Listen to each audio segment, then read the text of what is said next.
I'm Naka Nathaniel, and I'm joined by Chad Blair. And Chad, the UH basketball teams didn't do all that hot, but there's been a lot of March Madness over at the university. Nice setup. That's really, really good.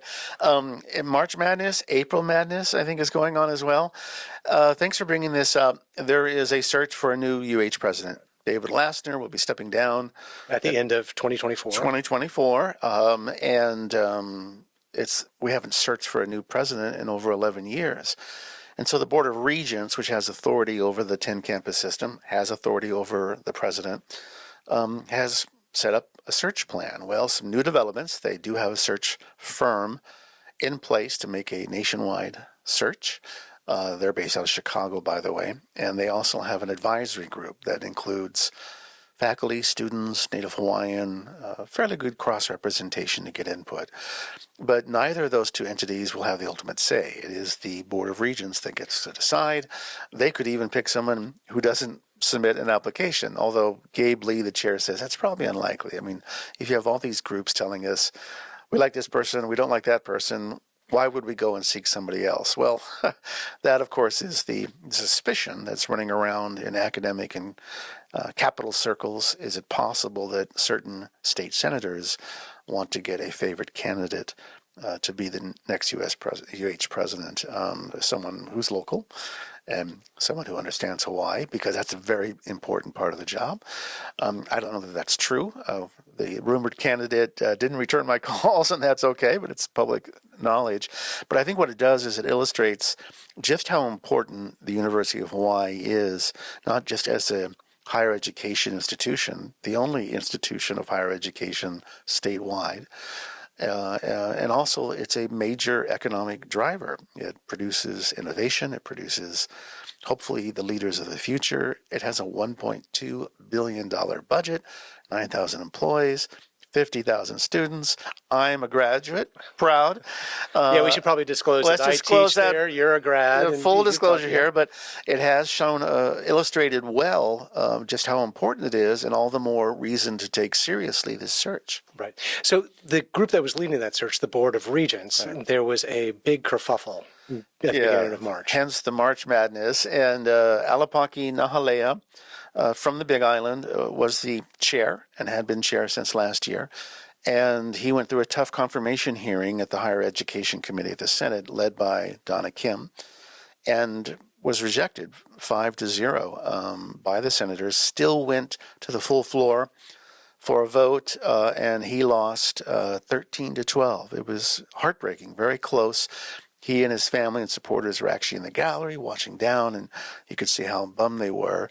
Why was he not allowed to stay at the Regents, even though he had been there a number of years, even though he had already been confirmed the first time around?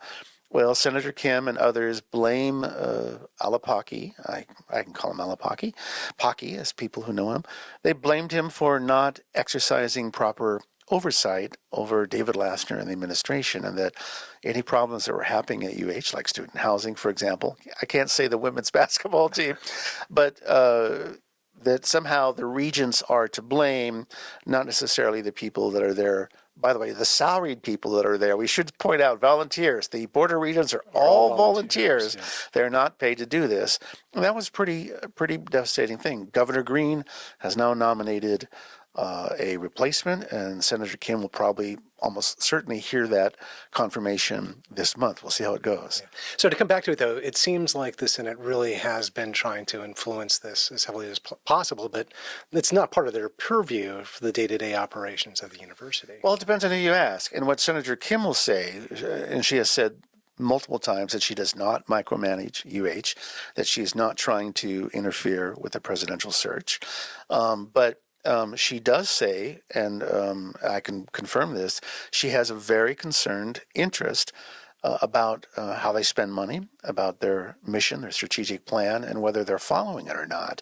And not long ago, she held these hearings on how some of the dorms had really been not tended to very well. Housing is a problem. So from her point of view, she's simply doing that is in fact part of her responsibility as someone who's representing the people to be a watchdog. That's the word that she uses over the university. Others counter The university has its own autonomy, but here's the trick. Half of their budget is controlled by the legislature. It's like, $600 million. They've got to sign off on that. So that's sort of the leverage they have over them, as well as the confirmation process. Right. And so that confirmation process really did garner a lot of attention as to what exactly is happening. It was brutal. I was in that room for the entire time, and two other senators, Donovan Dela Cruz and Lynn DeCoit, who are not even on the Higher Education Committee, dramatically walked in during the course of Alapaki's confirmation, which was not going well, and then proceeded to take over the entire conversation. And it was a grilling. It was brutal. And I won't go into much detail except to say they simply continue the theme that you're not doing your job, you're not really handling the university as you should, as we expected. And then they both got up and dramatically left at the same time. And it was clear where things were going by then. But there's something to this. It's more than just rumors. There's clearly some bad blood there, some tension. Yeah. Chad, let me read you a quote from a UH grad who said, "I'm tired of them degrading my degree, my wife's degree, my 2 kids' degree, and my 2 grandkids by diminishing the university." And that person is who? We can share that, can't we? Sure.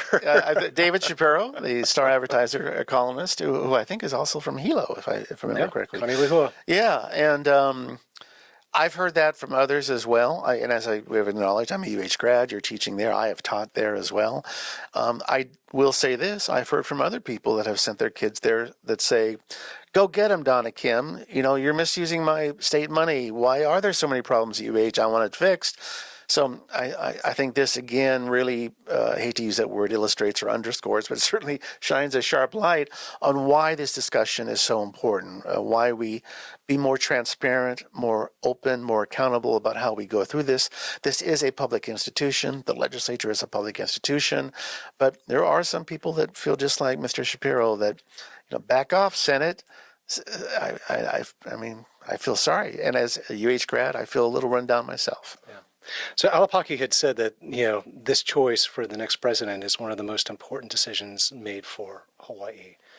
What's the future going to hold here? I didn't go into too much detail, but David Laster himself came in under murky circumstances. His predecessor, MRC Greenwood, went through the ringer with Donna Kim, in particular because of the Stevie Wonder concert blunder. But prior to that, there was Evan DeBell, another UH president who was largely driven out by the Board of Regents. It's a hot potato. It's a very high-profile job, but it is one of the most essential positions in the University of Hawaii into the state of Hawaii, to Alapaki's point, because really you're influencing where we're going. And one of the things I'm worried about, and one of the things that I've heard from some people is it possible that good candidates will be scared off, that they'll be spooked by the headlines and not bother to apply? Because why would you, first of all, give up a good tenure job that you've already had, assuming it's tenured, probably making hundreds of $1,000s a year, to move to a very different place out in the middle of the Pacific, in which you have to learn a whole new culture, a whole new history, and then to be constantly scrutinized by state legislators? That's a tough sell. So I think it's going to, I certainly wouldn't want to do it, but I'm hoping we get candidates. There'll probably be 3 to 4 finalists by September. We'll probably have the final selection in October, and if all goes well, a new president by January. Right.